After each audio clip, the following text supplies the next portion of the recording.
Oye, se ve bonito este espacio. Sí, qué bueno se ve esto. Bueno, bienvenidas y bienvenidos. Les quiero agradecer por estar acá. Es de las primeras actividades que tenemos como facultad para poder discutir. Y hemos pensado mucho este ciclo, lo hemos pensado mucho, le hemos puesto trabajo en proceso. Y por eso viene esta sigla WIP. Y es bien significativo y tenemos invitados súper seleccionados y inauguralmente con Constanza, que vamos a presentar ahora, y porque nos interesa que se vayan dando estas instancias en que estamos en una facultad que hay distintas carreras y carreras que se cruzan y que se tienen que contaminar positivamente, se tienen que retroalimentar. Un arquitecto tiene que escuchar un diseñador gráfico trabaja con distintos gente de estas disciplinas, alguien de moda tiene que estar acá, alguien de artes, ojalá, y agradezco enormemente.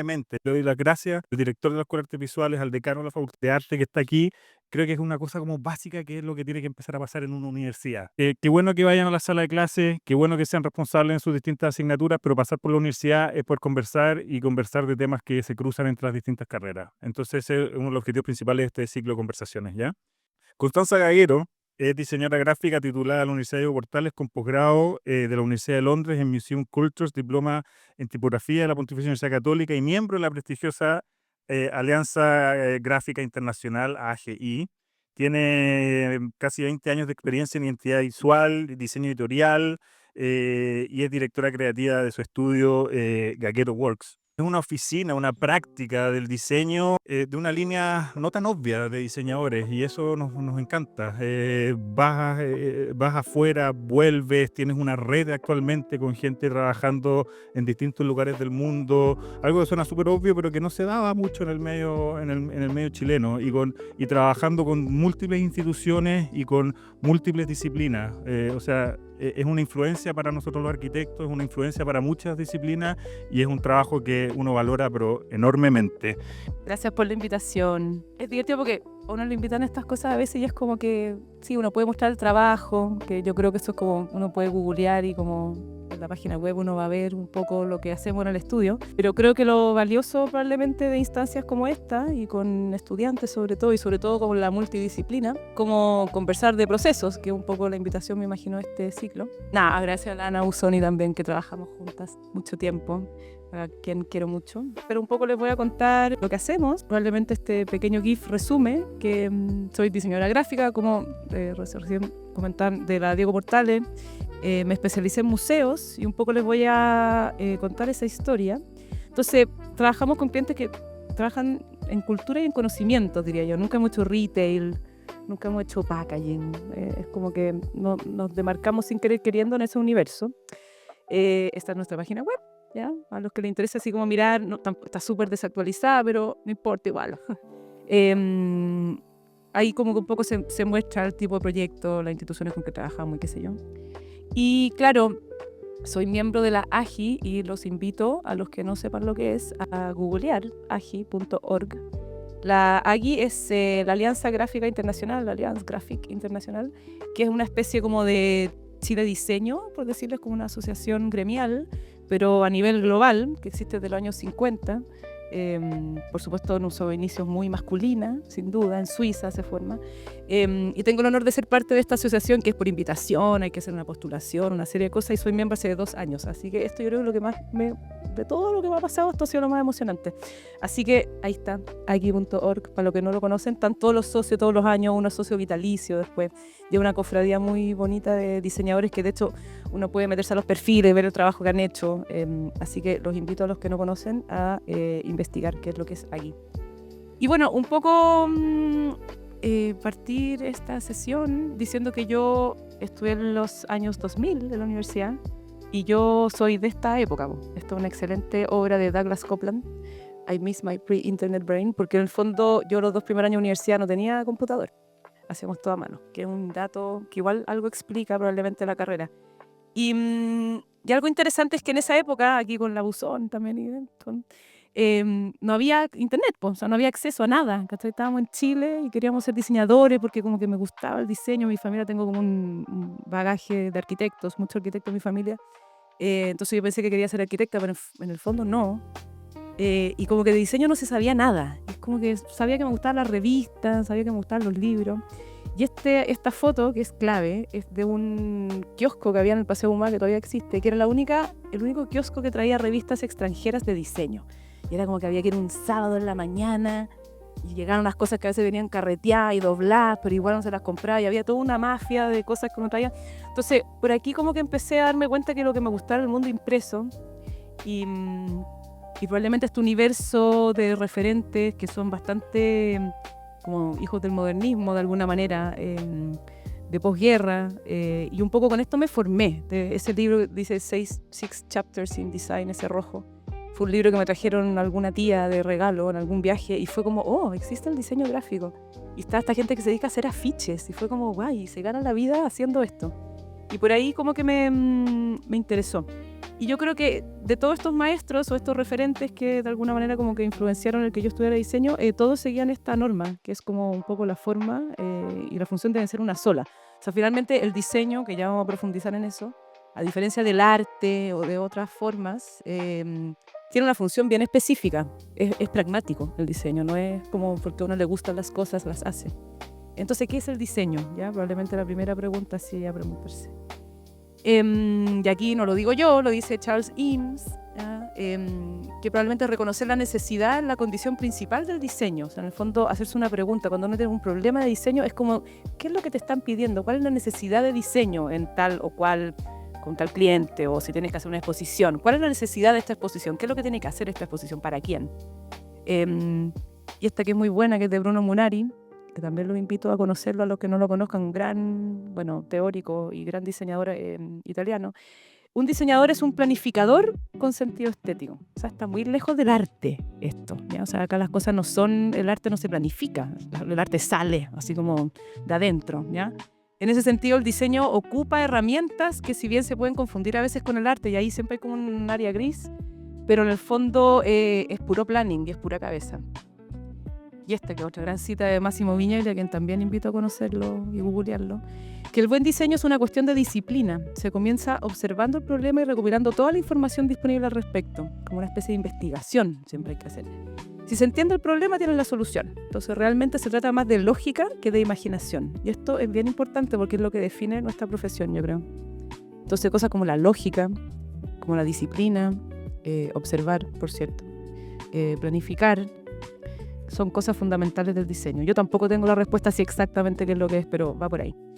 Entonces, bueno, un poco como les contaba, quizás este como viaje de cómo uno llega a hacer lo que uno hace. Esta era mi oficina en el año 2004, no sé, por ahí, ¿ya? Recién salí a la universidad. Compartía estudio con el que después se convirtió en mi pareja y marido, Juan Pablo Rioseco. Tenía un pequeño estudio de diseño. Y habían dos claves acá en el año 2004. Uno, en amarillo, el calendario de Massimo Vignelli, del mismo que les dije la cita recién, que es un gran diseñador de los más influentes de la historia. Y ese mapa del metro de Londres, ¿ya? Siempre tuve una obsesión como con el mundo europeo, debo decir. Siempre me gustó el modernismo y siempre como que... Bueno, nótense la calidad de esos computadores vintage, para que denoten qué tan vieja soy. Y bueno, y un poco claro, como que inevitablemente de esas como pasiones o referentes de aquella época, terminé viviendo en Londres, en el lugar donde estaba el mapa del metro, y terminé yendo al archivo de Vignelli hace un par de años a conocerme y a ser mejor amiga del archivista de Vignelli. Entonces yo creo que les muestro esto solo como una manera de decir que igual cuando uno tiene obsesiones hay que seguirlas, ¿ya? Tratar de lograr que pasen las cosas. Bueno, y un poco me fui a Londres en el año 2007, un poco influenciada, de nuevo, Chile era un país donde, de nuevo, no por internet, pero había muy poco en general, pero sí llegó como toda esta onda del Britpop y estaba como Tony Blair, que era el primer ministro que no sé si se cachan, pero en el fondo era como que le gustaba Oasis, ¿ya? Que era como un primer ministro que le gustaba como la música pop. Y estaba todo este universo de como la tipografía como desordenada, y como David Carson y todo este mundo más techno, y siempre me gustó Londres, del momento que fui, que tuve la suerte, de hecho, de poder viajar en algún momento, fue como yo quiero vivir acá. Y hice que pasara eso. Entonces un poco esa curiosidad del más allá o de las otras cosas o de como perseguir cosas que me interesaban, ¿ya? Entonces aquí un poco el llamado a seguir curioso. Y en Londres, claro, pasa un poco que viví 17 años en Londres y 2 años en Canadá. Y claro, los ingleses tienen el tema de la curiosidad súper como metido en el ADN de lo que hacen. O sea, por eso fueron imperio, ¿ya? O sea, por una cosa transaccional, por supuesto, porque querían ser muy ricos y tener control del mundo. Pero también eso, a su vez, también formó una serie de pensadores durante varios siglos que en el fondo siempre tenían una curiosidad por el otro. Y aquí no sé si están familiarizados con el término del gabinete de curiosidades, pero básicamente los ingleses iban a sus indies y a sus islas y a sus imperios, y está bien, toda la parte horrible de todo eso que también no la niego, ¿ya? Pero también había una serie de gente interesado por el otro, ¿ya? Por entender otras culturas, otras maneras de hacer cosas, y se dedicaban a coleccionar, ¿ya? Y ahí un poco es el origen del museo. Viene de antes, desde Egipto, da lo mismo, pero el museo así como lo conocemos, como un edificio. Entonces, bueno, este es el fundador de John Stone, que es del gabinete de mano izquierda, digamos. Era un doctor que viajaba a las Indies, donde en Jamaica en el fondo habían plantaciones de azúcar, y no pudo evitar empezar a llenarse de cosas, de zapatos hechos de foca, de no sé qué, y empezó a coleccionar, y después se vio con esta mega colección de cosas que fue lo que dio después origen al British Museum, el periodo ilustrado que se llama. Y el British Museum se funda en el 1753, imagínense la cantidad de tiempo atrás. Y como que el lema del museo en esa época era para personas curiosas que cuestionaban, retan y buscan comprender el mundo y la humanidad. O sea, en el fondo siempre una curiosidad de entender lo que uno no entiende, ¿ya? Y eso define a los ingleses, yo creo, y por eso me gustan tanto. Otro ejemplo, los naturalistas ingleses también, la Marianne North, que es esta mujer que se vino sola en el 1800 y tanto, a dar la vuelta por el mundo, estuvo en Chile, se pegó unas vueltas increíbles, tiene una galería maravillosa, que de hecho, esta es la foto. Y en el fondo recorrió el mundo una mujer sola. En el año 1870, 90, no me acuerdo bien, se educó el mundo, dio la vuelta al mundo ilustrando la flora increíble. Entonces, algo me pasa con la fibra del inglés que como que por algo yo creo que siempre me ha traído tanto ir acá. Y ahora, bueno, está en Chile y en todas partes uno ve parte de este legado un poco, ¿no? Que los franceses también lo hicieron a su modo, qué sé yo. Rodolfo Filippi, que estamos trabajando ahora con su archivo. Y el mundo del naturalismo en general es algo que me motiva, aparte del diseño, algo que me tiene bien metida. Entonces, un poco uno empieza como a coleccionar como obsesiones personales, ¿ya? Y esto es un mood board así, muy random de cosas. Pero entre el mundo natural, el mundo de cómo viajar, ir a países raros, ver gente distinta, que uno de alguna manera, si es que no tiene la posibilidad de viajar, creo que Internet ahora te lo da eso, ¿ya? Entonces, como esa curiosidad por los otros, por lo que uno no conoce, por entender cosas que en verdad como que son distintas al contexto que uno está, creo que eso es bien importante para ser diseñador o cualquier persona que se mueva en el mundo creativo, por lo menos. Bueno, y un poco ahí de la historia de que ya llegué a Londres en el 2007 y me puse a trabajar en el British Museum, que el icono del British Museum es como el icono de los museos, si se fijan. Como de ahí viene, ¿ya? Este museo que se fundó en el 1700 y tanto. Y esa era mi oficina, la que tiene la ventanita allá arriba. Y estuve trabajando ahí 3 años como senior designer. Este era el logo cuando llegué. Me metí a un equipo que en el fondo, nada, eran como 6 diseñadores, qué sé yo. Y mi primer proyecto que me encargaron, o uno de los primeros, fue hacer la exposición para el libro de los muertos de los egipcios, que en el fondo son estos papiros que son enormes, que cuentan la historia de qué es lo que le pasa a uno cuando uno se muere, como del afterlife. Es una belleza que no les puedo explicar, lleno de jardines, una cosa impactante, y Anubis que te recibe con tu alma que se va no sé dónde, bueno. Y lo interesante de este ejercicio fue que por primera vez me metí en contenidos, porque uno cree que el diseño es como elegir colores, yo por ahí todavía estaba súper pegada. Me gustaban los colorcitos, las tipografías, cosas así. Pero en el fondo me di cuenta que para poder contar la historia de esta exposición, para atraer público a esta exposición, que es una exposición pagada, en el fondo tenéis que compartir para entrar, no sacábamos nada mostrando esta imagen, que por muy bonita que sea, es un poco sucia, como que no se nota. Si yo no les cuento a ustedes lo que es esto, nadie ve, o sea, se ve que es lindo, pero no. Entonces decidimos hacer un set de preguntas. ¿Qué es lo que pasa después de la muerte? ¿Qué es lo que puedes hacer para que te cambies en un pájaro? ¿Cómo una momia vive para siempre? Entonces me di cuenta que el diseño y la comunicación visual no son solo imágenes, sino que también uno tiene que complementarlo con lenguaje, con texto. Y ahí empezó como un poco, se prendió como una ventanita así, o se abrió, de cómo ver que en el fondo el tema del lenguaje escrito y el lenguaje visual son una pura cosa, y que el diseño gráfico en ese sentido es un poder que une esas dos cosas. Bueno, hicimos una serie de cosas en su momento, estos años, no sé, 2000, no sé qué año había sido, 2010, como una app. Bueno, y de ahí, de un tiempo trabajar en el British Museum, apareció este señor, que es John McConnell, que fue uno de los socios fundadores de la oficina Pentagram, que también los invito a googlearla si es que no la conocen, que es como la primera agencia importante de diseño, diría yo, a nivel global. Y bueno, y John se fundó en Londres, ahora tiene oficinas en varias partes del mundo. Y John en el fondo fue contratado por el Museo Británico para hacer el cambio de identidad al museo. Y a mí justo me tocó que yo estaba trabajando ahí. Y él estaba como consultor, o sea, en el fondo él no estaba haciendo el cambio de identidad, sino que en el fondo tenía que como ayudar al equipo interno para hacer este cambio de identidad. Y me tocó justo estar ahí. Entonces hicimos el cambio de identidad, nos demoramos 2 años, un nuevo logotipo, un sistema de publicación. O sea, el British Museum trabajan como 600 personas, es un mastodonte para el buen y mal sentido de la palabra, digamos. Y rehicimos toda la identidad visual del museo en un periodo con un manual de normas súper acucioso y qué sé yo. Entonces fue una muy buena escuela. Y bueno, campañas, etcétera. Claro, y ahí pasó que del British Museum, después de como 3 años, me independicé. Este era mi taller en Londres, en el norte de Londres, donde en el fondo un poco pasó que a través del museo conocí a curadores y gente que trabajaba ahí, que a su vez después iban a trabajar a otro museo. Entonces me empezaron a llegar como pedidas y como, oye, Connie, ¿podía hacerte un librito? O, oye, ¿trabajáis freelance? Entonces empecé a cachar que me podía ir un poco del museo y puse mi propia oficina. Y nada, pues y ahora estoy en Santiago también, aquí. Este es nuestro taller aquí, no tan lejos de aquí, de hecho, en Infante con Clemente Fabres. Y nada, pues somos un equipo ahora somos 7 en Santiago, hay 3 que están fuera de Chile. Y bueno, ahí como contaba un poco, tenemos proyectos en varias partes, qué sé yo. Así que somos muy resumidos en términos de como la historia, de cómo uno llega a las cosas. Les voy a mostrar algunos proyectos de manera media flash y tampoco están tan actualizados, pero bueno, igual valen. Un proyecto muy emblemático, probablemente yo estando en Londres ya hace un rato, fue el del Museo Precolombino, que también los invito a visitarlo a los que no han ido. El Museo Precolombino en el año 2012, o antes, un poco antes, empezó a...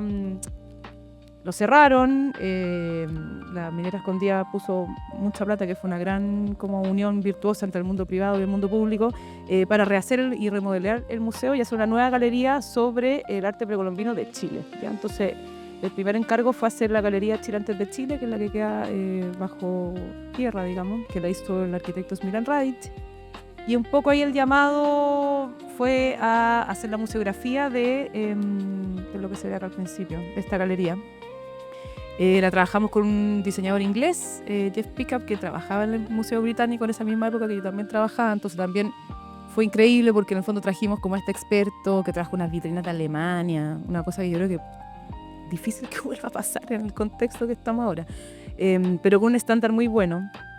Y nada, pues desarrollamos esta galería primero, se inauguró el año 2012 o 13. Y después, un par de años después, el año 2014-15, nos pidieron hacer el cambio de identidad visual, porque en el fondo tenía un logo muy antiguo, que no reflejaba como lo que había pasado en el edificio.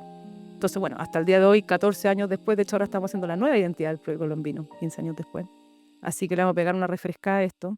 Pero fue un proyecto muy virtuoso en el sentido que como que habían expertos de afuera, el precolombino también tiene gente muy talentosa trabajando adentro, gente de conservación. La colección es fabulosa. Hicimos todo un rescate de estas grecas, investigamos textiles, cerámica. Fue un trabajo súper bonito con los curadores y creo que el resultado fue súper nutritivo para todas las partes. Este es otro proyecto para el Museo Británico, esto ya estando fuera del museo, digamos, yo seguí trabajando con ellos hasta el día de hoy, de repente también les hago cosas como de manera como de oficina externa, digamos, que era en Europa y en general en Estados Unidos también, ahí están los patrones, ¿ya? Que son la gente que pone las lucas, básicamente son filántropos que ponen plata mensual, como los amigos del Teatro Municipal, los amigos del British Museum. Y había que hacer una campaña en el fondo para como reclutar nuevos patrones, ya estamos hablando de gente que tiene mucha plata, que están acostumbrados a unos estándares muy espléndidos. Entonces lo que hicimos fue sacarles fotos, hicimos todo un trabajo con los curadores del museo, de identificar piezas que fueran muy preciosas y únicas dentro de la colección, imagínense la cantidad de objetos que hay, pero llegar como a un listado de objetos que fueran únicos, que no estuvieran a disposición del público, o sea, que no estuvieran en display, digamos. Y un poco con la promesa de que si es que tú te convertías a ser un patrón del British Museum, tú ibas a tener acceso a poder hacer tours behind the scenes, así como detrás de bambalina, qué sé yo, y que fue parte del programa de lo que se les vendía a los patrones. Entonces acá también, desde el diseño, empezar a proponer cosas. Uno ya no está diseñando en la ficha, está diseñando un programa que tiene que ver, oye, ¿qué le ofrece? O sea, uno se empieza a meter como en temas más editoriales también, inevitablemente. Bueno, y lo lindo fue que agarramos estos objetos, que eran como 15 o 20 objetos, no sé, de distintas culturas, distintos departamentos, curatoriales, qué sé yo, y le sacamos unas fotos así como súper misteriosas. Y todo se trataba de como ser... se llama, ya se me olvidó, como de unveil, como devela los objetos del British Museum. Entonces, si tú te haces patrón del British Museum, vas a poder tener acceso a estos objetos. Hicimos una serie de fotos súper bonitas con un color especial y qué sé yo, una serie de material impreso, etc. Otro proyecto importante para la Royal Academy of Arts. La Royal Academy es una institución que también se inauguró un poquito después del Museo Británico, en ese como momento apogeo de esta institución en el 1800 y tanto. Pero la diferencia es que la Royal Academy no es un museo, sino que en el fondo es un school, es una universidad. Y que tiene adosada una galería de arte. Ahora ya no, ahora es una mega institución con millones de salas de exposición y todo, pero así fue el origen, ¿ya?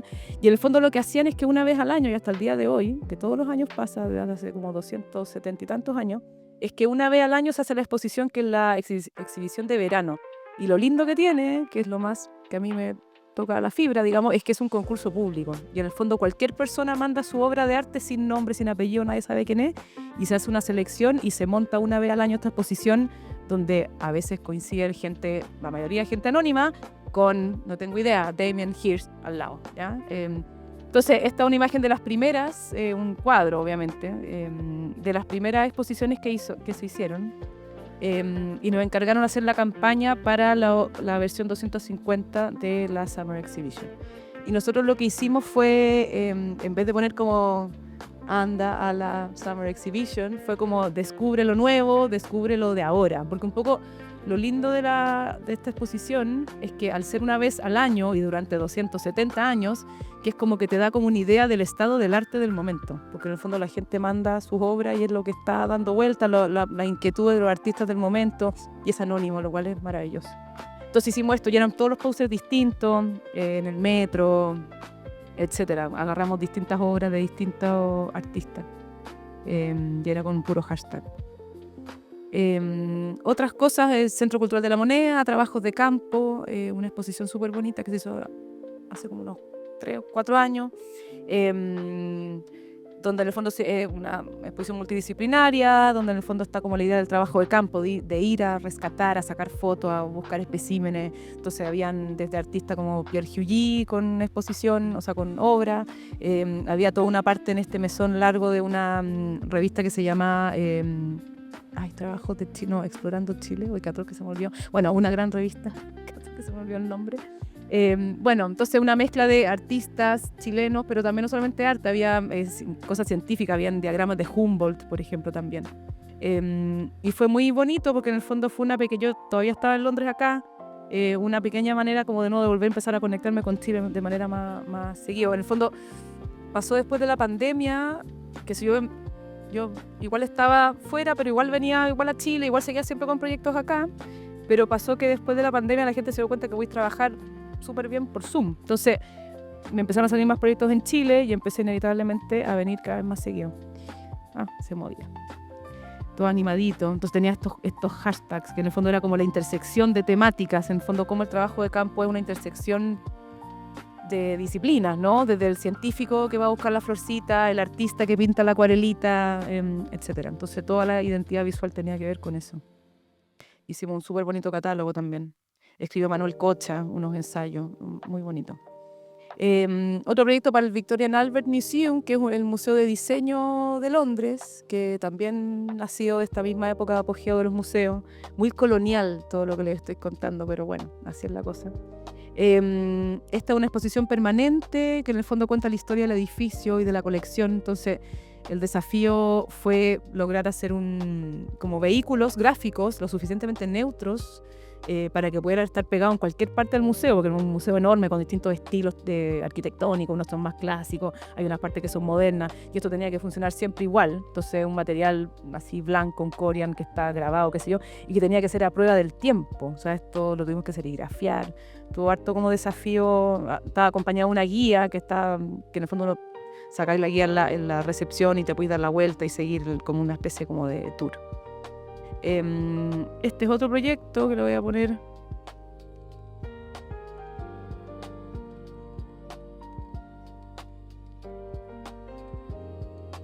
Bueno, esa fue la identidad para el Museo Histórico Nacional, que de hecho trabajamos aquí con Anita Busoni conjunto este trabajo.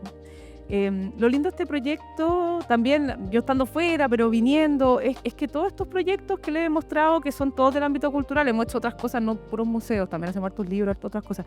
Pero lo interesante de esto es que también yo creo que todos cumplen con que uno no se mete en el diseño, uno se mete como en el contenido, y por eso esas como statements del principio de como encontrar el problema, ¿ya? O sea, en el fondo, el problema que tenía el Museo Histórico no es ni su colección, ni el guión, ni que queda en el centro, ni que las galerías son más o menos fome o pasadas de fecha y están como algunas cayéndose o no. Todo eso da lo mismo.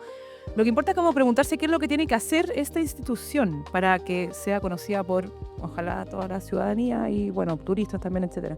Y en el fondo ellos detectaron que tenían un problema de nombre, era como el MHMN, todas esas siglas que como que nadie puede pronunciar, que se confunde con el Museo Nacional de Bellas Artes, todo eso. Y fue como, entonces lo primero fue como identificar que la gente, uno no podía decir MHMN, ¿ya? Entonces fue como, pongámosle Museo Histórico Nacional, así se llama. Fue como una decisión editorial viniendo del diseño, ¿ya? Y después como, si es nacional y de Chile, ¿cómo llegar a algo que fuese propio de Chile, que no parezca de Argentina? Porque hay millones de museos históricos nacionales en el mundo.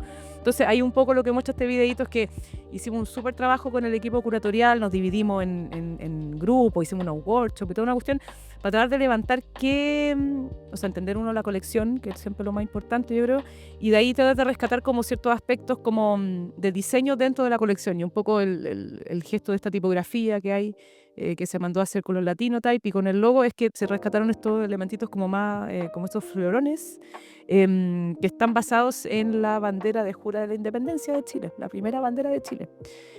Y si no hubiéramos llegado nunca a esta solución, sino no habernos metido en el contenido, ¿cachai? Ya habernos hecho la pregunta desde el contenido, no desde lo que nosotros queríamos hacer, que a veces uno cree como que, ay, piensa en el diseño como que uno cree como, ay, me imagino una cosa, uno se puede imaginar cosas, puede ver Pinterest, ¿ya? Pero en el fondo las cosas cuando son valiosas y se convierten en únicas, yo creo es porque están basadas en el contenido real. Este es otro museo que se inauguró en noviembre del año pasado, que creo que no tengo muchas imágenes, pero se llama Cuifiquimun, que fue un proceso súper bonito. Es un museo de platería mapuche en el sur, en la ciudad de Los Ángeles, con una colección de platería impactante. Y lo lindo de este proceso fue que también involucramos a las comunidades locales en la decisión del nombre, todas las comunidades mapuche, y incluso en la paleta de color. O sea, en el fondo hicimos un trabajo de no llegar como santiaguinos y como depositar nuestras ideas, que escucho que eso es lo peor. Aparte que las cosas nunca funcionan así porque la gente no las siente como propias. Entonces, o sea, si tú no trabajas con los curadores, con la gente de contenidos, tú nunca vayas a lograr que ellos sientan que les pertenecen. Entonces, en este caso que nos pareció tan sensible, obviamente por la temática, por el contexto, etcétera, fue como, era CMPC, de hecho, esto. Y fue como, oigan, señores, antes de que nos pongamos así, unos logos, no, espérense. Primero, juntémonos con la gente que es como la dueña de este territorio, ¿cachai? Y fue como, sentemos una mesa, escuchemos, veamos, y bueno, y cuento corto, fueron varias sesiones, unos workshops súper increíbles, y llegamos a una solución, que acá creo que no hay fotos de la galería interior, pero articulada desde algo mucho más valioso que simplemente el diseño, ¿no? O sea, había que hacer ese trabajo con las comunidades, había que como que sentarse a la misma mesa a discutir, como editorializar el tema. Este es el Museo de la Abeja, que entiendo que está como en construcción, otro museo en Chile, que es una señora que se llama Georgina Gavins, que por razones varias tiene una obsesión con las abejas, y yo, antes de meternos en este proyecto, yo pensé que las abejas eran todas que hacían como miel, sí, la polinización, pero uno empezaba a aprender de que las abejas no todas hacen miel, como el 20% hace miel, Y la gracia, o sea, bueno, y un poco el enfoque de este museo es que rescatar a la abeja como agente clave de polinización, ¿ya? O sea, en el fondo también no hablar de la miel necesariamente. Entonces, un poco, lo voy a poner de nuevo que salió un poco rápido. La identidad visual y todo este imaginario se aleja del rayadito amarillo con negro y lo basamos en la versión UV, porque las abejas ven en UV, que yo no sabía tampoco. Entonces toda la paleta de color tiene que ver con los colores que las abejas ven, con el polen, mandamos a hacer estas imágenes 3D. Y que en el fondo el rol es ver lo invisible, ¿ya? Que es un poco lo que hacen las abejas. Y uno cree que las abejas en el fondo no entienden mucho para qué están ahí, aparte que nos gusta la miel, son claves. Bueno, otros proyectos random, en Venecia hemos hecho hartos pabellones, no hartos, pero como 4. Pabellones en la Bienal de Venecia, tanto de arte como de arquitectura. Este año hicimos un segundo pabellón. Este fue el primero para Qatar, para el gobierno de Qatar, del país del Medio Oriente. Acá trabajamos tenemos como un partnership con una oficina de arquitectura que se llama Cookies, que están basados en Rotterdam. Y nada, pues un contexto nada que ver. O sea, imagínense, otro parámetro en todo sentido. Pero es impresionante como al final los problemas son siempre los mismos. O sea, cuando uno logra identificar el problema o qué es lo que está... Entonces, en este caso, era una exposición de películas, ¿ya? De películas del Middle East, y no solamente uno tiende a creer que es como más bien se llama la Menasa Region, que también incluye África, como el Global South un poquito. Films que uno nunca ha visto. Yo jamás no tenía idea del mundo de producción audiovisual de esos lados del mundo, digamos. Bueno, bien impresionante todo. Y un poco acá el tema tenía que ver con ser respetuoso de un palacio, que es el Palacio Franchetti, que está acá, que ya viene con una arquitectura súper predominante. O sea, en el fondo no puede, aparte no se puede tocar nada, no puede pegar nada. Entonces, todo tenía que ser hecho como autosoportante. Hicimos estas cajitas de luz para poner los títulos, hicimos un catálogo súper bonito. Forramos vaporetos, que fue impresionante este año también. Entonces un poco o sea, con este proyecto yo creo que como que demostramos como estudio, por lo menos, que igual logramos trabajar estando allá o acá, con gente en Europa, con gente en Qatar, con gente acá en Santiago, de que igual uno puede hacer cosas estando en cualquier parte del mundo. Es sacrificado igual, ¿eh? Hay que levantarse temprano, tener reunión a las 6:30 de la mañana, pero se puede. Y en el fondo se te abre un pedazo de cabeza bien impresionante, porque las realidades, o sea, hay tantas cosas que nos unen, pero también hay, no sé, desde como códigos de reuniones que son tan distintos a lo que uno está acostumbrado, así que bien fascinante. Y este otro proyecto que les voy a dejar acá, que esto es a modo personal, esto no es un proyecto comercial, sino que es una cosa que la tengo hace harto tiempo, se llama No News Newspaper, o sea, el diario sin noticias. Y que básicamente lo hago cuando, no sé, me dan ganas de hacerlo, no tiene ninguna periodicidad así específica. Y básicamente son ensayos visuales de temas que me están dando vuelta a la cabeza. Llevo como 6, o no sé, por ahí. El de la izquierda lo hice después de la pandemia, se llama The New Normal. El de la derecha era como de las cosas, de lo obsoleto, de la obsolescencia de las cosas. Bueno, por ahí en la página web tengo más. Y esto también se los muestro a modo de que en el mundo de la pega real, que hay que ganarse la vida y hay que tener plata, igual, para poder, no sé, yo tengo hijos, tengo que mandar niños al colegio, por ejemplo. También hay que darse espacios para hacer cosas independientes. Entonces, de hecho, en el taller lo lindo que tenemos en la oficina es que yo diría que casi todas las que somos casi puras mujeres, excepto un hombre, todas tenemos un proyecto B. Hay una que tiene una editorial de poesía, la otra hace ropa, la otra hace ilustración, o sea, hay una que es músico. Todas tenemos alguna otra inquietud. Yo creo que eso es súper importante, que en el fondo también mantener como eso prendido en la medida de lo posible. Bueno, eso en términos de proyectos. Y esto, así como a modo de pensamiento quizás más final, son ideas dispersas ya sobre la creatividad. Quizás un poco como pensando que ustedes están estudiando diseño ahora, o arte, o lo que sea, no sé, arquitectura, que es tan distinto a esa imagen del kiosco que les mostré yo, sí, en internet, ¿ya?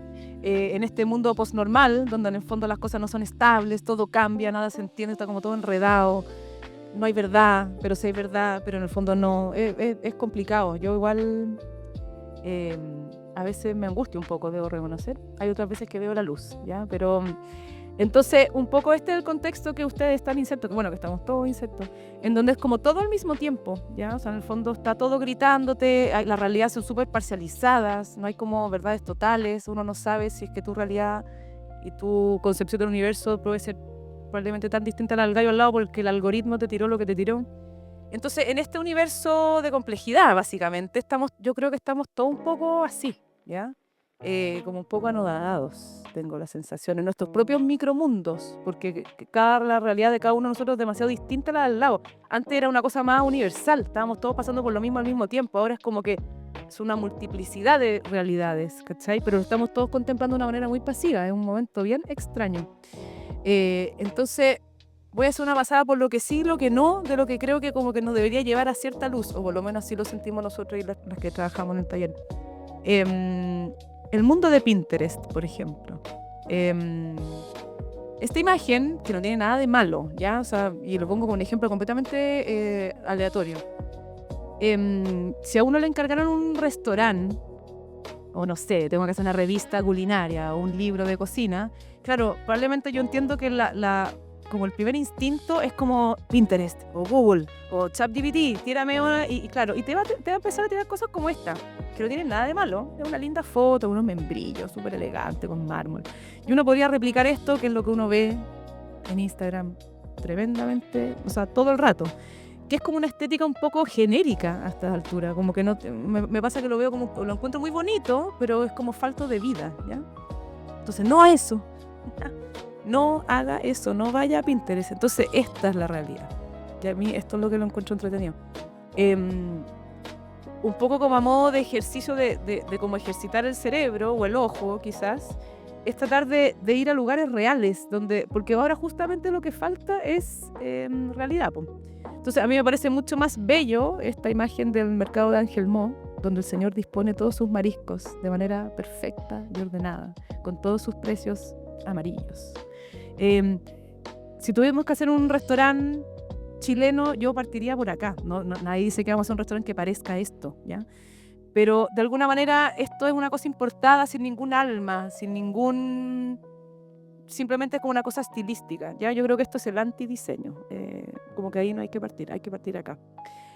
O no sé, si uno tuviese que hacer como un afiche botánico, ya no tengo idea, una charla de un botánico que viene a visitar la escuela. Sí, Pinterest, ¿no? Oye, mira qué lindo, esas ilustraciones me encanta esto que estoy viendo, pero yo tampoco partiría por ahí. No a Pinterest y ir a la naturaleza, ir a mirar la planta en cuestión, porque un poco pasa que, si no la creatividad, me pasa que es un músculo que se está empezando a atrofiar de nuevo en esa imagen de como todos mirando como con esos anteojos así como anodadados, ¿ya?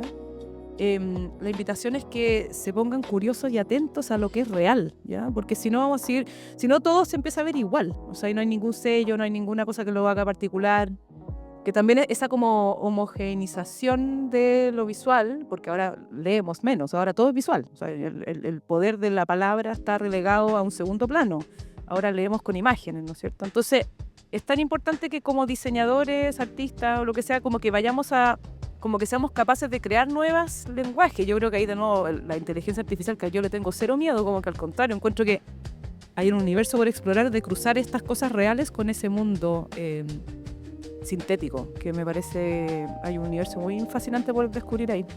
O no sé, estar en la calle, mirar cosas, sacar fotos. Yo tengo colecciones infinitas de fotos, y esto lo he hecho siempre, y los invito, me imagino que también con los teléfonos le pasa eso, porque estar mirando, ¿cachai? Buscando, no sé lo que es eso, pero me fijé que era una helvética, pero como con cierto ángulo, media rara, no sé para qué me va a servir, pero mirar, o en un tren, ¿ya? ¿Qué serán todas esas cosas? Hay cosas lindas y no sé qué son, códigos de cosas, pero está bien diagramado, ¿ya? Como que hay como cierta curiosidad, o en paletas de colores, por ejemplo, esto, como en un transbordador en el sur. ¿Cómo va a ser lindo eso? No sé si va a servir para algo esa paleta cromática, pero de nuevo, como tratar de como buscar inspiración, referencia o lo que sea en el mundo real. Yo creo que el mundo es suficiente para darnos todo eso. En este mismo barco, de hecho, esta era la puerta del transbordador, que no sé, para abrir así la manilla así. Diseño información, pero de manera honesta, ya no procesado por Pinterest. o cosas de repente que uno agarra, un libro, el Instituto Computacional Escandinavo de Vandalismo, que no sé lo que es, ¿ya? Pero me llama la atención googlear. Entonces, como abrirse de la misma manera, por eso quizás les mostraba al principio a estos ingleses que se iban a las indies, ya no sé, como curiosos de como ver los zapatos hechos de cuero de foca, un pedacito de coral, no tengo idea, de un arrecife que nunca había visto antes. El supermercado, siempre una gran inspiración el supermercado. Esta es una foto de Andreas Gursky, que también lo invito a googlear, que es un gran fotógrafo alemán.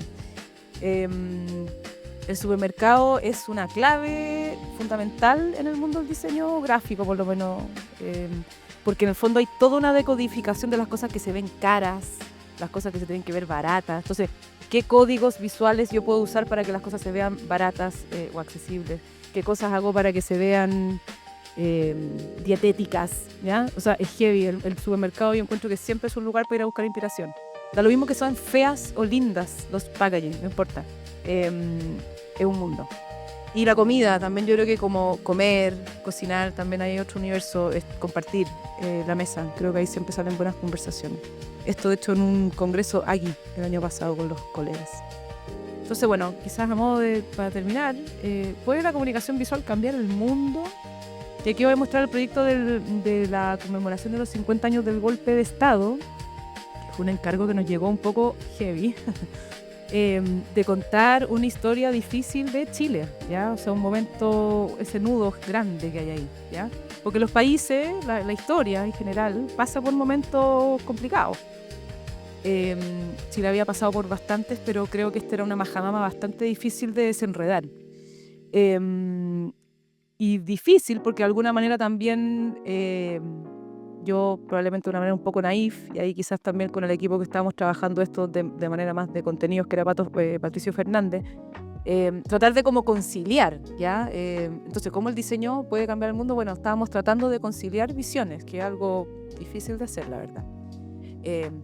Con todo lo que sabemos, ¿no? Y de los ambos lados de la moneda también. O sea, yo como tratando de lograr crear algo que en el fondo, naifmente quizás, tratara de como encontrar este punto de conversación o abrir un lugar de conversación. Entonces les voy a mostrar, nosotros siempre trabajamos esto, como les decía, nos demoramos prácticamente más en encontrar el problema que en la solución gráfica. La solución gráfica es lo que menos importa. Sobre todo ahora con todo esto, herramientas que Canva, podéis tener algo que se vea súper bien. El tema es cómo llegar a lo que tienes que resolver. Entonces, lo que más nos demoramos en cualquiera de estos proyectos que les he mostrado es en lograr encontrar la respuesta a aquella pregunta, o incluso formular la pregunta, porque muchas veces los clientes no las tienen claras. En este caso, el Estado de Chile. O sea, había cierta certeza que se quería representar un Chile que integre y procese su historia. Había una idea y como una percepción de que esta campaña de los 50 años del golpe tenía que lograr unir de alguna manera.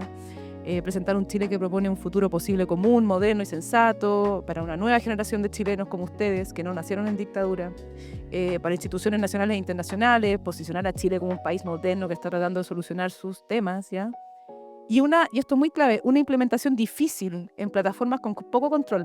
Porque, ¿qué es lo que pasa? Cuando uno diseña sistemas visuales, si es que hay una oficina de diseño dentro de la empresa o la organización, es súper fácil. Pues tú le decís, mira, estas son las letras que tienes que ocupar y estos son los colores y así un manual de normas. En este caso, esta identidad y esta campaña se iba a multiplicar por miles en todo Chile, y un señor desde el Serviu de Arica tenía que ser capaz de aplicar el logotipo, ¿ya? Entonces tenía la dificultad de que en el fondo no había ninguna herramienta de diseño acá, nadie iba a estar en InDesign o en After Effects, no, nada, tenía que ser todo hecho para PowerPoint, todo replicable en un color que fuese siempre a quedar bien, aunque lo mandaran a hacer en cualquier imprenta, en la impresora. Entonces esa parte era bien clave del brief, porque eso lo restringió bastante, para bien, creo yo.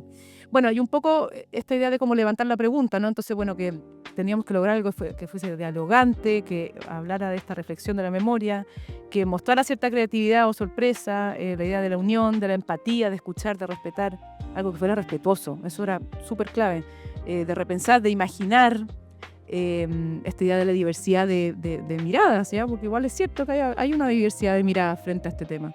Entonces también de cómo plantear la tolerancia, la esperanza, el optimismo. Y ahí un poco lo que pasó fue que después de toda esta vuelta de varias sesiones y meses llegamos a la idea de la flor, ¿ya? Y esto tampoco estamos reinventando la rueda. Los ingleses, nuevamente, porque perdón, pero me toca un poco de cerca, tienen la amapola. La amapola que lo ocupan como símbolo del recuerdo de la Segunda Guerra. Y en el fondo está el día de Memorial Day, que se ponen todos, andan con una amapola aquí puesta como en la chaqueta, que tiene que ver con el día del desembarco, que estaba el campo lleno de amapola. Entonces la amapola se convirtió como un signo, como gráfico, digamos, de ese recuerdo, de ese momento histórico. Bueno, y un poco en base a la idea de la flor, que la flor lo que tiene finalmente es que es vida, por un lado, ¿ya? Nueva vida que crece, que florece, pero también entregamos flores a los muertos, ¿ya? Para un funeral. Entonces nos pareció que como imagen, como alegoría, era muy pertinente. Entonces lo que salió de campaña y de logotipo fue hacer un logo de los 50 años, que fuese una flor, hecha de 2 colores, que un poco ahí el tema era como los 2 colores, como el azul, probablemente siempre más ligado como a un lado y el rojo al otro, que se entrelazan si se fijan. Ahí, de nuevo, ahí. Y nada, lograr que también fuese reproducible, se sobreimprimía, bueno, Memoria de Democracia Futuro. Mandamos a hacer una letra con André Ocares, que es un tipógrafo de Ñuble, donde en el fondo mandamos a hacer esta letra que está hecha, si se fijan, de ángulos redondos y cuadrados, ya que en el fondo no es igual, es un poco rara, un poco como disfuncional también, si se quiere. Acá se nota como algunos de los detalles tipográficos. Y básicamente la campaña fue compuesta de una paleta de colores, este sello, que fue lo que se multiplicó por millones en todas partes, y esta tipografía hecha especialmente para la ocasión, que está basada en el cartelismo de los años 70, por cierto, pero que la hizo más contemporánea y de alguna manera, no sé, como que cargaba como esta como ADN de cómo están 2 visiones. Bueno, y la flor apareció en la tele, aparecían, fue bien impresionante, campañas, etc. Obviamente no salió tan bien como queríamos. O sea, salió bien, pero habíamos pensado 1500 aplicaciones, maravillamos a llenar la moneda de flores, ya, todas esas cosas obviamente que no pasaron. Pero bueno, no se podía tanto, era un poco un momento muy difícil. Pero igual quedamos contentos. Hicimos estampillas para Correos de Chile, que fue como un sueño hecho realidad. Mandamos a hacer pins, que de hecho lo falsificaron después, que creo que esa es la mejor de las señales, ¿no? Que te falsifiquen el diseño es una buena señal.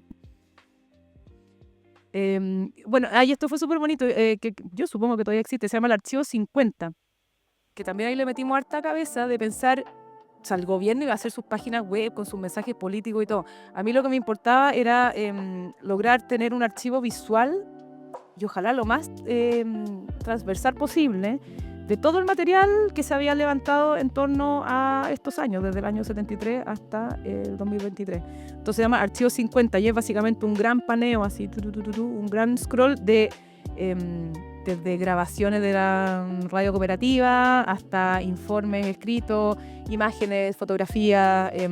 Obviamente mi intención es que fuese como de los 2 lados políticos, obviamente no tendría a pasar mucho eso, pero me encantaría que hubiera sido así. Archivo 50. Ahí está Archivo 50, no sé por qué se mueve. Bueno. Películas también. Un montón de material que en el fondo... Nada, yo creo que esto de hecho fue la aplicación más exitosa finalmente de la campaña. Bueno, y para terminar, si es que algo hizo sentido todo lo que dije, con esta pequeña cita de la Susan Sontag, ídola máxima, que la invitación que les dejo es a hacer cosas, ¿ya? A estar pendiente, a estar curioso. Todo lo que les mostré es pura curiosidad. No esperar un empujón de inspiración ni el beso de la sociedad en la frente. Prestar atención. Todo es cuestión de prestar atención. La atención es vitalidad. Conecta con los demás, nos hace inquietos. Así que mantente inquieto. ¡Charán!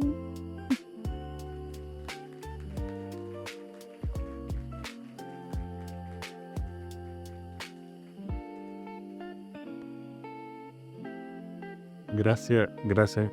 ¿Ahí? ¿Sí? Gracias.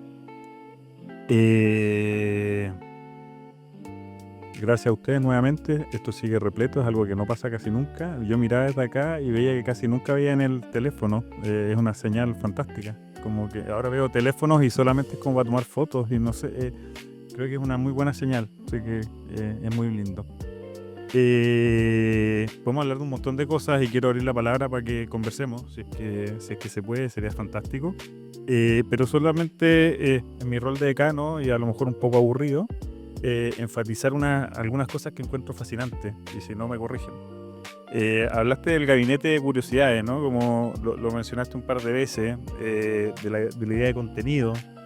Creo que se refuerza una idea que me parece que es clave, ¿no? De hablar del diseño como una actividad intelectual, no netamente como estética, y eso creo que tiene un valor tremendo. A mí siempre me ha fascinado una serie de talleres que hacía un arquitecto chileno que se llama Enrique Walker, una serie que duró 10 años, que se llamaba El Diccionario de las Ideas Recibidas. Y el Diccionario de las Ideas Recibidas era en base a una obra de Flaubert, que lo que hace es investigar muy bien la idea de referente para torcerle la rueda a un montón de clichés que uno tiene establecidos. Y creo que es fantástico ver cuando tú nos muestras de que de estar sumamente curioso y aprender de inteligencias cotidianas, de inteligencias colectivas, de ir al supermercado, de ir a la feria, de entender esas realidades, ¿no? Más allá que si tu encargo es de donde sea el planeta, y creo que eso tiene un valor tremendo para un montón de las cosas que nos interesa como discutir en este lugar. Y perdónenme, aquí termino con toda la lata. Y me pareció fantástico cómo formular la pregunta, ¿no? Como creo que eso es clave, porque yo creo que muchas veces entendemos el diseño como personajes que hacen soluciones, ¿no? Y qué bueno que no se discuta eso, así que se agradece enormemente. No sé si quieres decir algo al respecto, si no, nada más que agradecerte y que por favor si alguien tiene preguntas, conversemos. Hola, soy decano de la Facultad de Arte. Y quiero volver sobre el tema del Pinterest, precisamente, porque, por supuesto, es el recipiente del formalismo, de lo fijo. Sin embargo, se expande, y se expande vertiginosamente. Y claro, el señor Ángel Mo va a estar en Pinterest, que ya no está.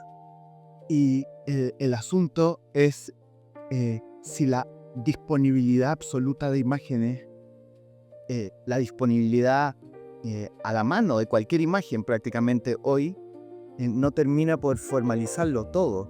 Entonces, ¿cómo ocupar la herramienta sin caer otra vez en el formalismo y que termine por disolver exactamente lo que es importante, que es el espíritu creativo que nace de una investigación?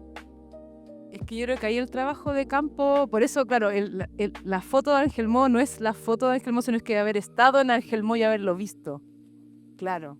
O sea, el registro es lo que queda de pegada, o sea, pero en el fondo yo creo que o sea, por eso también quizá el ejemplo de la naturaleza, de como ir a verlo y sentirlo y olerlo y estar y que te toque el viento, o sea, creo que, porque más que fija, o sea, sí, y yo tengo de hecho no lo mostré, pero a principio de año hice una exposición en lo Contador, en la Facultad de la Católica, que se llama El lugar del museo, y que justamente es un tipo Abby Warburg, así no sé si conocen, pero bueno, tratar de contar una historia, en este caso la historia de como mi trabajo, qué sé yo, a partir de puras imágenes, de obsesiones que tienen que ver con imágenes, que es justamente sellar esos momentos clave que te gatillan otras cosas. Y claro, en el fondo uno, al sacar la foto, lo encapsulas y ya lo dejaste y va a llegar a Pinterest, como dices tú.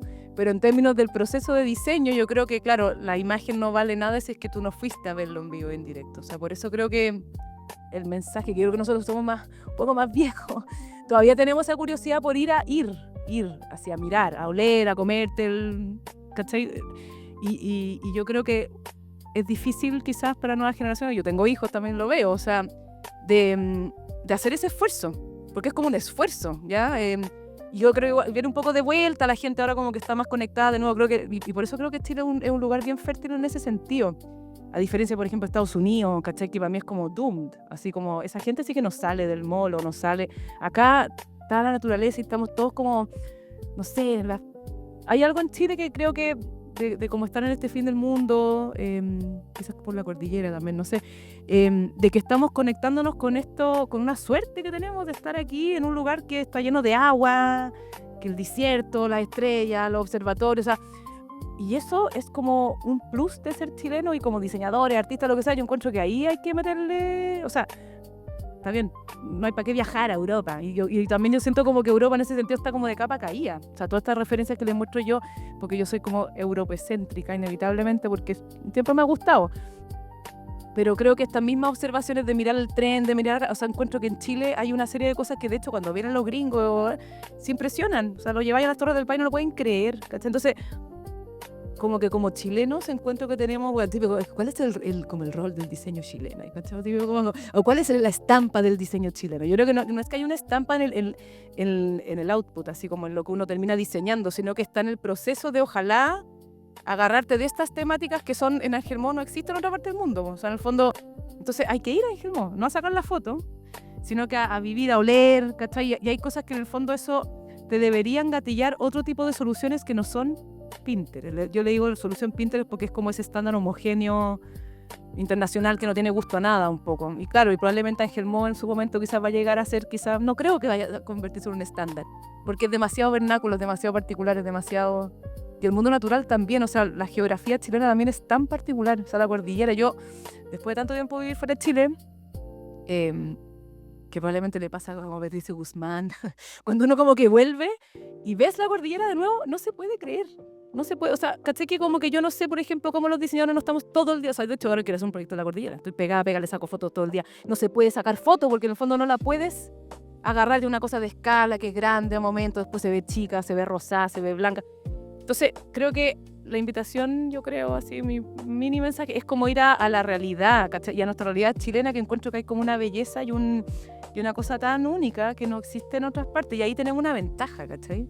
Comparado con los europeos que vienen de vuelta, que están llenos de guerra, está todo patas para arriba, allá arriba, ¿cachai? Entonces también acá creo que deberíamos ser capaces de llegar a soluciones que quizás se van a ver como un estándar, da lo mismo, pero que en el fondo estén enraizadas en cosas reales, como lo del Museo Histórico, por ejemplo. ¿Cachai? Que en el fondo, o trabajos de campo, que en el fondo tiene que ver con como tratar de buscar soluciones que tengan como un estándar, pero que sean enraizadas en cosas reales. Yo creo que eso es como lo que hace que el diseño en este mundo tan homogéneo como que resalte, ¿cachai? O por lo menos, no sé, así lo veo.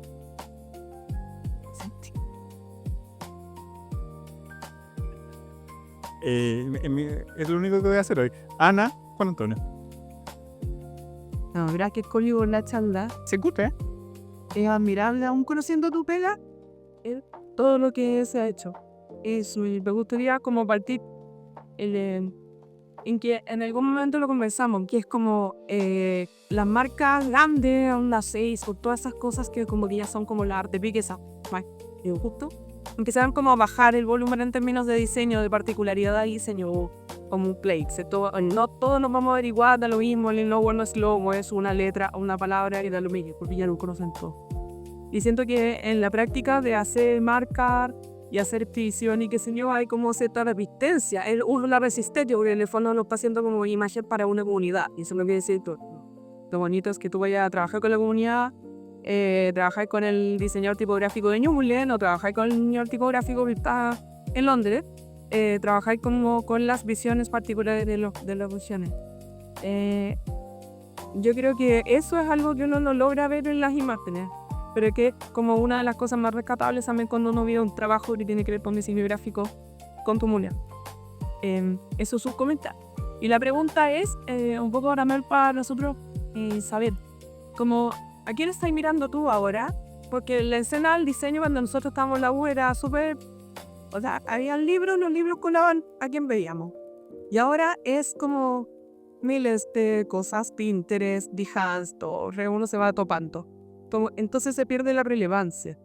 Y ahí como saber como dónde hay relevancia también en los pares, en el diseño internacional y en lo nacional, o en la sociología también, como cosas que no ven. Sí, es una buena pregunta porque en el fondo yo creo que por esto mismo del todismo en que vivimos, yo hace un rato que dejamos como de ver referencias de diseñadores, como que A mí me pasa que si lo hace Pentagram o lo hace A Practice of Another Day Life o lo hace, no sé, cualquiera de nuestros colegas chilenos, va a tener un buen estándar. O sea, como que se ve bien, ¿no? Como que, mira, qué buena solución de marca. Pero a mí lo que me interesa ahora y creo que donde está el valor de lo que deberíamos ponerle foco no es en el cómo se ven las cosas, porque eso ya es tan fácil que las cosas se vean bien, como que no. O entender que los códigos visuales tienen que ser estos para llegarle a tal público. Hay tal nivel de especificidad en todo ese mundo de investigación que como que no me cabe duda que cualquier oficina de diseño de cualquier parte puede lograr un estándar súper bueno. Yo encuentro que lo interesante está justamente en proponer más allá del diseño de la visualidad, de como la comunicación visual, cuando uno se empieza a meter en cosas más curatoriales de alguna manera, o tú puedes proponer desde la comunicación visual soluciones para temas que no son necesariamente de comunicación visual. No sé, pienso, ponte tú Forma Fantasma, no sé si conocen los diseñadores que son italianos, creo que son, sí. Que en el fondo, claro, ellos hacen exposiciones que les quedan preciosas, pero como muchas otras, pero la gracia de ellos es que proponen y están curando exposiciones de temáticas súper puntuales, ¿cachai? Si del mundo activista, no sé, creo que como que el rol del diseñador mutó, o por lo menos del diseñador gráfico y como comunicador visual, mutó de ser simplemente como un articulador de una marca, porque en verdad Facebook puede tener un logotipo que sea solo letra. Pero tú lo que estás proponiéndole a Facebook es que hagan una nueva manera de hacer las cosas, que hablen de cierta manera. Entonces, como que un poco está abarcando más el diseño, porque la comunicación visual se convirtió en todo, porque ya no leemos. Entonces, el rol de la imagen, que a diferencia de hace hasta 5 de años atrás, importaba menos la imagen. Entonces era todo que el texto y cómo se habla. Ahora es todo así, swipe. Es una pura imagen que dura 2 segundos. Entonces, yo creo que no hay nada más importante que la comunicación visual ahora. Entonces, uno que creció como con los códigos de entender cómo modificar esos distintos elementos gráficos para connotar ciertas cosas, tiene un poder increíble. Entonces creo que ahí hay ese poder que tiene más que ver con contenidos, no como con cómo se ven las cosas. Si es un moradito un poquito más oscurito, un moradito más, no importa, tiene que ser morado por tal y tal razón, y convencer a un gerente de una empresa o convencer a un gallo en una bienal de que tiene que ser morada, eso es lo que hay que poner la atención, más el cómo se ve. Entonces, me pasa un poco que lo que como amamos como de oficinas, me pasa que nada mucho me llama la atención ahora último. Me interesa mucho más leer de, no sé, sociología o, no sé, naturalistas. O gente que está, no sé, reinventando cosas, la innovación. Creo que ahí está como el mundo más, o sea, bueno, Bruno Latour, el poder de la imagen. O sea, yo esa posición que será que no la mostré, pero tiene que ver con repensar el rol de la imagen, porque de eso se trata harto hoy, el hoy. Y en ese sentido, como comunicadores visuales tenemos un poder ahí, que hay que saber ocupar bien, supongo. Espero.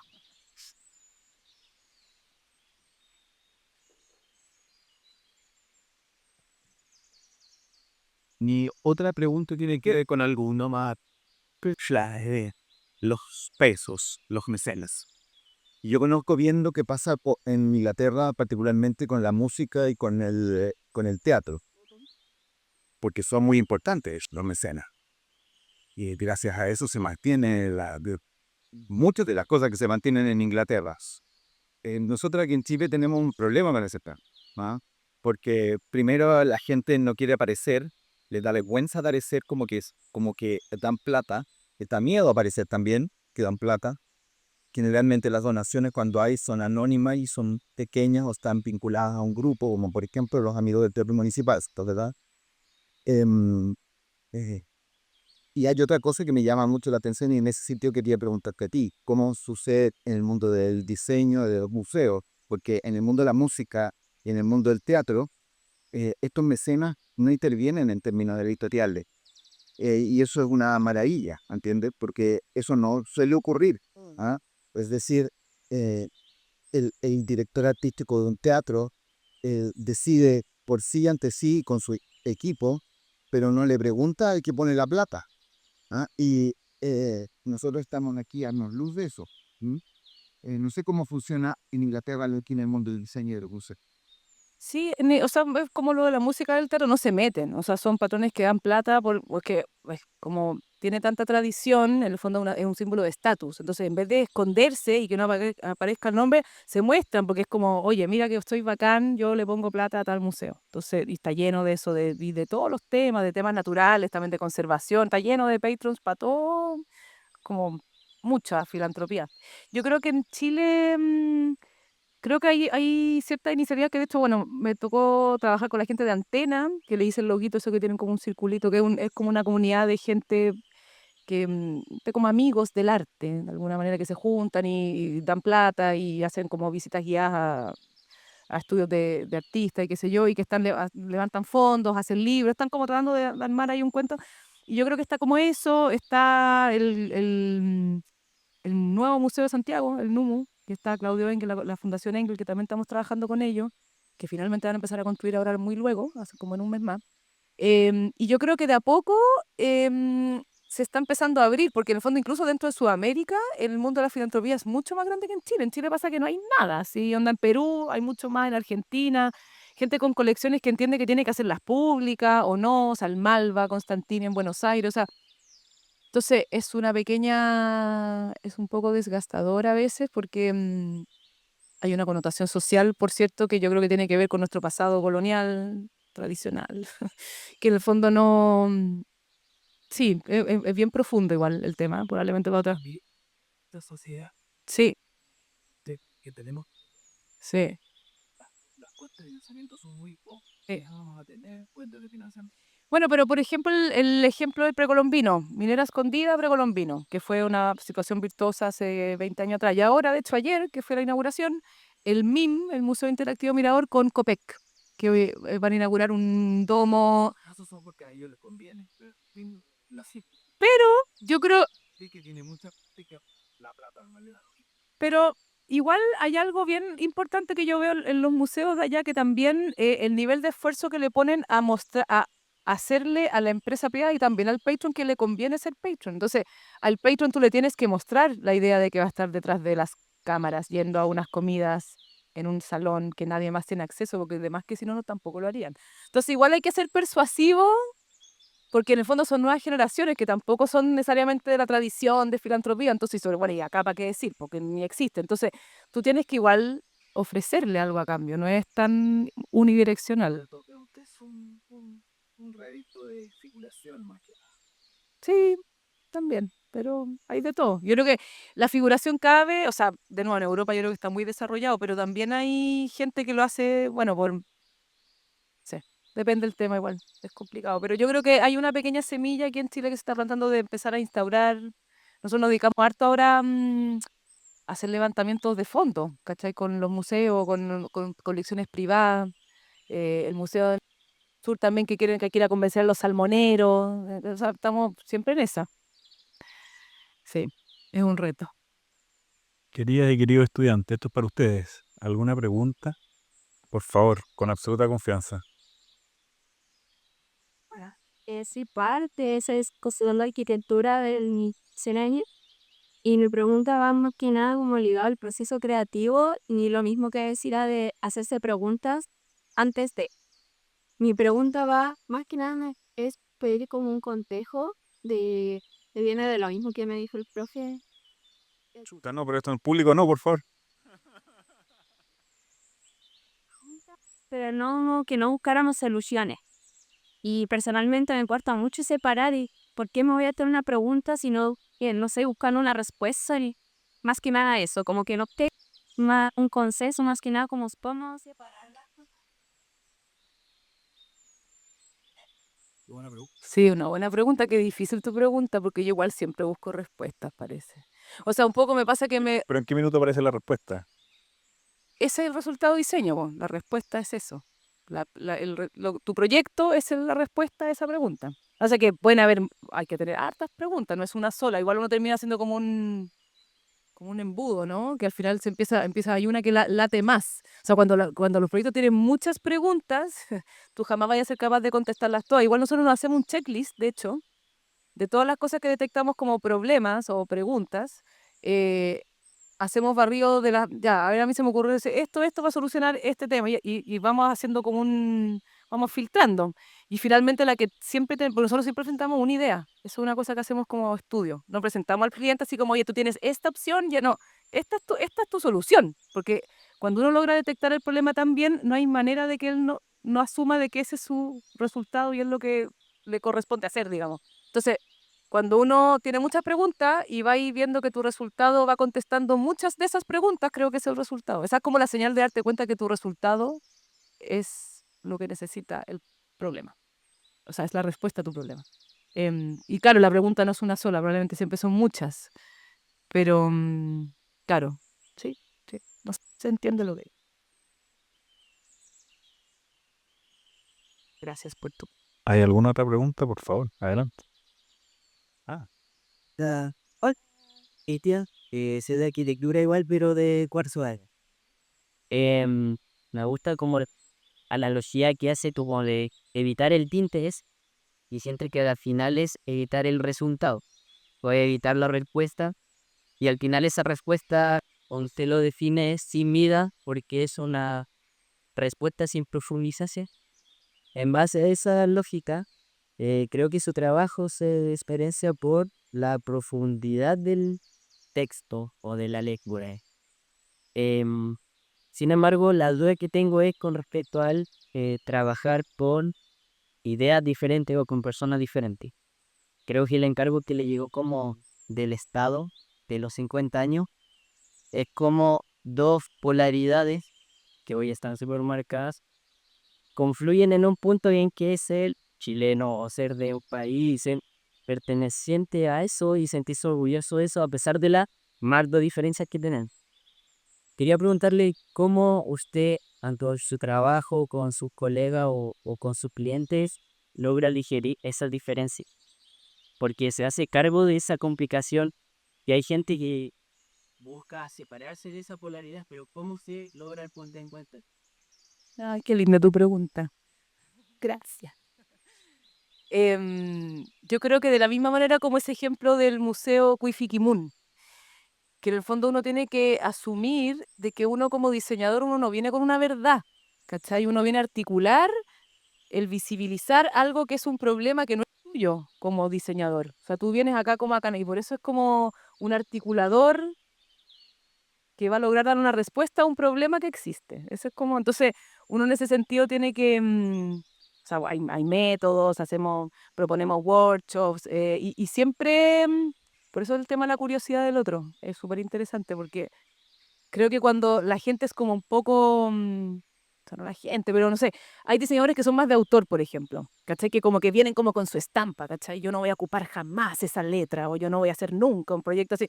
Claro, y el problema es que, o sea, no es un problema, que está súper bien y creo que sobre todo en el mundo más de objetos pasa un poco, pero también el diseño gráfico. em, que si uno ya parte de ahí, no hay ni una discusión, no hay discusión, po. O sea, en el fondo no... Entonces ya, tú tenés que lograr identificar cuál es tu problema y lo lindo del diseño y por lo mismo es tan entretenido que sean, que a mí por lo menos lo que me motiva mucho es que sean proyectos distintos, más allá de trabajar quizás siempre en un mismo lugar que también tiene siempre problemáticas distintas, pero que cada persona llega con un rollo distinto. O sea, entonces el gallo de la exposición, que es una cosa más chica, que va a durar 6 meses, pero igual es un tema súper interesante. Tenéis que leerte la cuestión porque yo nunca había escuchado hablar de tal autor. Tenéis que meterte así como sumergirte en una temática. Claro, y cuando son temáticas de comunidades, por ejemplo, cosas más políticas, es bonito que al final el diseño pueda ser como ese catalizador de poner en evidencia cuál es el problema, si finalmente eso es lo que hace, es como poner en evidencia el problema. Y de ahí, claro, la solución, mientras más podáis juntar todas las partes, una, dos, las que mejor. Un poco ponte tú en los proyectos que nos pasan con Qatar y con todo ese mundo como más de esos países, también pues son, o sea, hay tensiones y temáticas que a mí no se me habían pasado por la cabeza. Todo el tema con Palestina, o sea, y fue como, chuta, ya, sentemos, o sea, entonces, de nuevo, ¿dónde está el problema? ¿Qué es lo que hay que decir? ¿Cómo lo vamos a decir? Y entonces, es bonito al final uno, o sea, eso es lo que más me gusta de la pega, de hecho. Por eso, más allá de si es morado, más allá de la letra, que es como la parte, o sea, creo que hay mucha gente que eso lo puede hacer bien, ¿cachai? Y sobre todo ahora con la maquinita, le metí un par de algoritmos y te va a sacar algo que se va a ver súper bien. Si el tema es que lo que se ve bien tenga esta connotación y ese peso conceptual, ¿cachai? Que efectivamente logre aunar como esas visiones, yo creo. Y es puro, es método. Uno se inventa, o sea, yo no, o sea, hay en el diseño de servicio hay toda una como metodología, yo no leo nada, todos los focus group, nada. Pura guata y hacer y juntar a la gente, ¿cachai? Grupos, workshops, sentarse a conversar a una mesa. Eso es lo que más, y por eso siempre es la que uno más se demora y es la que cobramos más caro.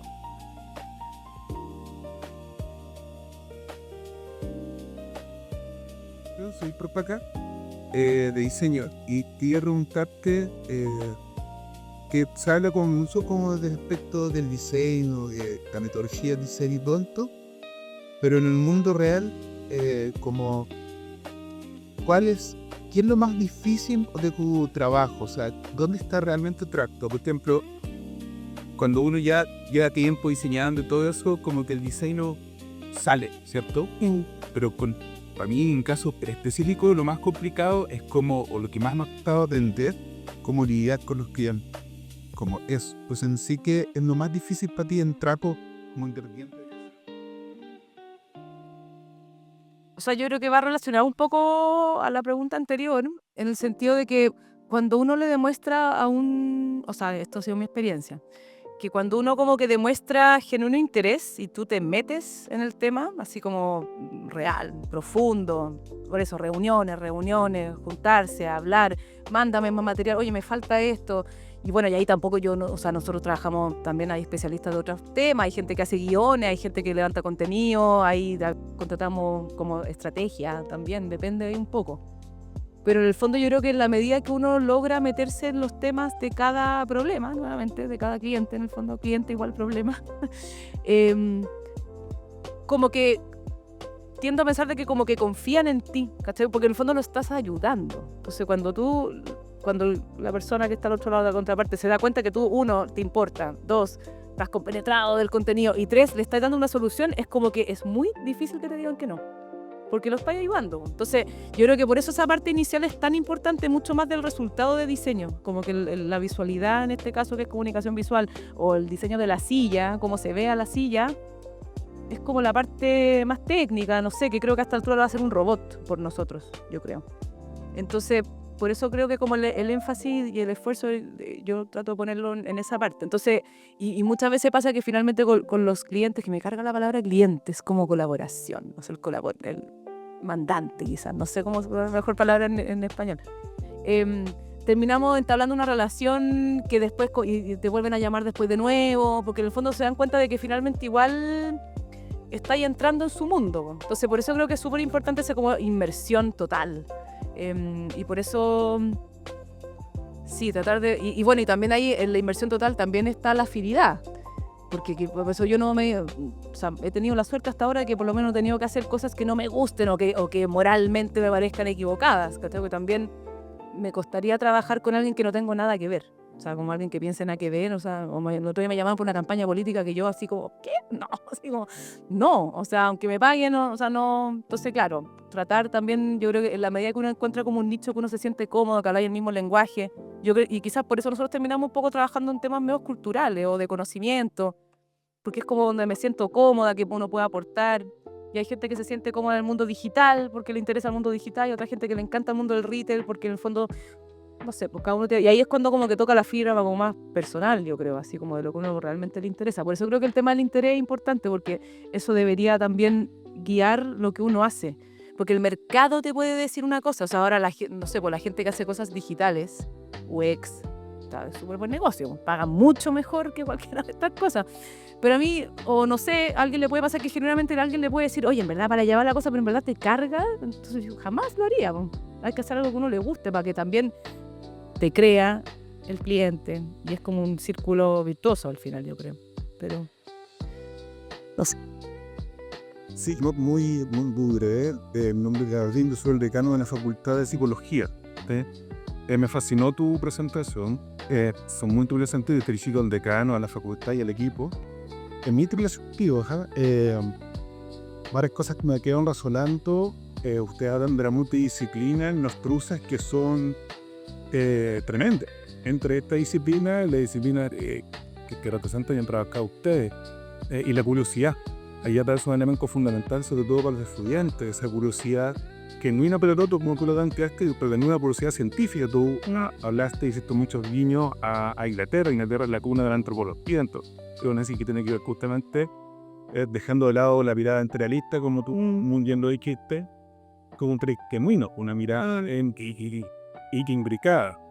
Y fíjate, lo que tú planteas como ejemplo de tu disciplina ocurre lo mismo por la psicología. Cuando no hay una curiosidad real respecto del otro, del paciente, incluso en el box o en intervenciones psicosociales, ese paciente se transforma en refractario de la intervención.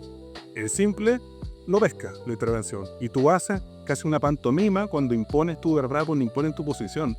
Y yo creo que eso nomás te levante transdisciplinariamente de que es lo que más cuesta. Porque es lo más fácil para uno es imponer mi etapo, ¿no? Si yo estudié en la universidad un pregrado, un magíster, soy el doctor, yo te voy a decir lo que tú tienes que hacer. Y eso ocurre de manera tremendamente usual en mi disciplina. Y es un mal de país, la falta de empatía, digámoslo. O sea, como... Donde cada pieza, donde cada sujeto, ¿no? Más allá de una lógica de ingeniería salvaje, que es un gran mapa por los ingenieros, es una meta artesanal, pues única. Y artesanal no me refiero que sea mal hecha, ¿no? Que es única, que es inédita. Y esa actitud empática y curiosa la destaco muchísimo. Y te agradezco, ¿no? Y qué bueno que los estudiantes hayan disfrutado de esta tremenda ponencia. De verdad, muchos principios. No, gracias. Gracias. Después de eso, yo creo que lo único que nos queda es ir a comprar un mapa de Londres para ver si terminamos todos allá. Gracias. Qué bonito. Gracias.